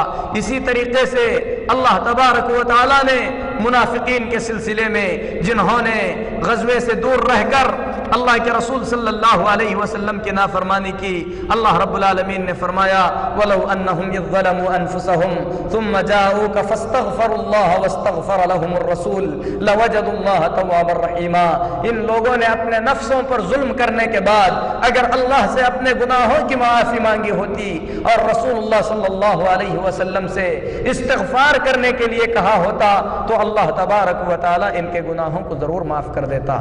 تو میرے محترم بھائیو اللہ تبارک و تعالی نے اپنے بندوں کو یہ رہنمائی فرمائی کہ آپ صلی اللہ علیہ وسلم کی حیات طیبہ میں آپ سے درخواست کریں کہ آپ ان کے لیے اللہ سے مغفرت کی دعا کریں، اور اللہ کے رسول صلی اللہ علیہ وسلم جس کے حق میں مغفرت کی دعا فرما دیں اللہ تبارک و تعالی ان کی مغفرت فرما دے گا۔ لیکن یہ ساری چیزیں آدمی کے زندگی تک منحصر ہیں، ورنہ اللہ کے رسول صلی اللہ علیہ وسلم کی وفات کے بعد صحابہ کی زندگی میں آپ کو کہیں یہ بات نہیں ملے گی کہ انہوں نے اللہ کے رسول صلی اللہ علیہ وسلم کے وسیلے سے اللہ رب العالمین کے دربار میں کوئی دعا کی ہو۔ اس طریقے کی کوئی چیز آپ کو حدیث کی کتابوں میں ہرگز نہیں ملے گی۔ اگر یہ سلف کا طریقہ ہوتا، اللہ کے نیک بندوں کا طریقہ ہوتا تو ضرور ہم تک پہنچتا، اور سارا خیر اسی میں ہے کہ آدمی اپنے آپ کو صحابہ، تابعین اور تبع تابعین رضوان اللہ علیہم اجمعین کی زندگی کے مطابق اپنی زندگی کو گزارنے کی کوشش کرے، اور ہر قسم کا شر اور برائی اس میں ہے کہ آدمی دین میں وہ چیزیں ایجاد کرے جس کا اللہ تبارک و تعالیٰ نے کسی طریقے کا کوئی حکم نہ دیا ہو۔ تو میرے محترم بھائیوں وسیلے کے متعلق، توسل کے متعلق یہ مختصر سی باتیں تھیں جو آپ لوگوں کے سامنے بیان کی گئیں۔ خلاصہ کلام یہ ہے کہ وسیلہ 4 طریقے کا ہے۔ ایک وسیلہ وہ ہے جس کا اقرار، جس پر ایمان انتہائی ضروری ہے، اس کا انکار کفر اور ضلالت ہے، اور وہ یہ ہے کہ اللہ تبارک و تعالی نے اپنے بندوں اور اپنے درمیان اپنا پیغام پہنچانے کے لیے انبیاء علیہم الصلاۃ والتسلیم کو بطور واسطے اور بطور وسیلے کے بھیجا ہے۔ جو آدمی اس وسیلے کا انکار کرے اور یہ کہے کہ ہمیں اللہ کا پیغام بذات خود ڈائریکٹ ملتا ہے، یا ہمارا دل اللہ تبارک و تعالیٰ سے ڈائریکٹ گفتگو کرتا ہے، یہ ضلالت، کفر اور گمراہی ہے۔ جو آدمی نبیوں کی ضرورت نہ سمجھے، یہ کہے کہ ہم کو انبیاء کی ضرورت نہیں، ہم اللہ کا پیغام بذات خود اللہ سے لیتے ہیں، یہ لوگ ملحد اور راہ حق سے بھٹکے ہوئے ہیں۔ اس وسیلے کا انکار کفر ہے۔ دوسرا وسیلہ اللہ تبارک و تعالیٰ کی اور اللہ تبارک و تعالیٰ کی عبادت میں اگر کوئی شخص اپنے اور اللہ کے درمیان کسی کو وسیلہ سمجھتا ہے تو یہ شرک ہے۔ ایسا کرنے والا دائرہ اسلام سے نکل کر کفر کے دائرے میں داخل ہو جاتا ہے۔ اگر کوئی شخص کسی نیک بندے کی جاہ، منقبت یا اس کے مقام کے وسیلے سے اللہ سے دعا کرتا ہے، اللہ کے اس نیک بندے کو نہیں پکارتا، تو یہ بدعت ہے جو گمراہی ہے۔ اور بدعت کے سلسلے میں رسول اللہ صلی اللہ علیہ وسلم نے فرمایا کہ انسان کو جہنم میں لے جانے والی چیز ہے۔ اسی طریقے سے مشروع اور جائز وسیلے 3 طریقے کے ہیں۔ ان میں سے سب سے پہلا اللہ کے ناموں کا وسیلہ ہے، دوسرا اپنے نیک اعمال کا وسیلہ ہے جو انسان نے اپنی زندگی میں خالص اللہ کو راضی کرنے کے لیے کیا ہے، اور تیسرا جائز وسیلہ یہ ہے کہ آدمی اللہ کے نیک بندوں میں سے کسی نیک بندے سے اپنی زندگی میں دعا کرائے، اللہ تبارک و تعالی اس کی دعا کو ضرور قبول فرمائے گا۔ اللہ تبارک و تعالی سے دعا ہے کہ اللہ تبارک و تعالی دین کی ان واضح تعلیمات کو صحیح انداز میں سمجھ کر اس پر عمل کی توفیق عطا فرمائے۔ اللہ رب العالمین ہمارے دلوں میں ایمان بھر دے، ایمان کی زندگی عطا فرمائے۔ اللہ رب العالمین ایمان پر وفات عطا فرمائے۔ اقول قولی ھذا واستغفر اللہ لی ولکم ولسائر المسلمین فاستغفروہ انہ هو الغفور الرحیم۔